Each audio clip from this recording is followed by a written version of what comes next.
ഞാൻ വന്നിരിക്കുന്നത് ഒരു പുതിയ വീഡിയോ ആയിട്ടാണ് കേട്ടോ. അത് എന്താണെന്നറിയോ, ഞാനിന്നേ ചോളത്തിൻ്റെ പുട്ടുണ്ടാക്കി കണ്ടോ. അതാണിത്. എങ്ങനെയുണ്ട് മാവ്? ഇതാണ് മാവ്.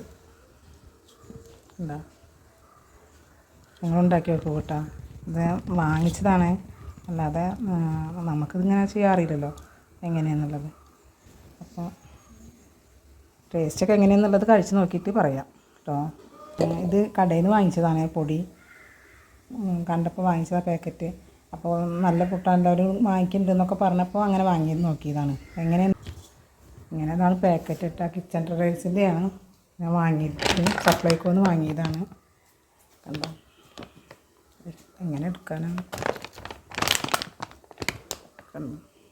പാക്കറ്റ് ഇങ്ങനെയാണ് വന്നിട്ടുള്ളത്. അപ്പോൾ അത് കണ്ടിട്ട് അങ്ങനെ വാങ്ങി നോക്കിയതാണ്. ഞാൻ കഴിച്ച് നോക്കിയിട്ടൊന്നുമില്ല, ആദ്യമായിട്ട് വാങ്ങിയതാണ്. കുറേ മുന്നേ ഞാനൊക്കെ ചെറിയ കുട്ടിയാവുന്ന കാലത്തൊക്കെ ഉപ്പുമാവൊക്കെ നമുക്ക് സ്കൂളിൽ നിന്നൊക്കെ കിട്ടിയിരുന്നല്ലോ. അങ്ങനെ കണ്ടിട്ടുള്ളൊരു പരിചയം മാത്രമുള്ളൂ. അതിൻ്റെ ഒരു ഓർമ്മയിൽ ആ ഒരു ടേസ്റ്റും കണ്ടിട്ട് വാങ്ങി നോക്കിയതാണ് കേട്ടോ. അപ്പോൾ ഇനി പുട്ടുണ്ടാക്കി നോക്കിയിട്ട് എങ്ങനെയാണെന്നുള്ളത് പിന്നെ ടേസ്റ്റ് ചെയ്ത് നോക്കട്ടെ. അപ്പോൾ അതുകൊണ്ട് ഞാൻ നിങ്ങൾക്കും കൂടി ഇതൊന്ന് കാണിച്ചു തന്നു മാത്രമേ ഉള്ളൂ. പുതിയൊരു വീഡിയോ ആയിട്ട് പിന്നെ വരാം കേട്ടോ. ഓക്കെ.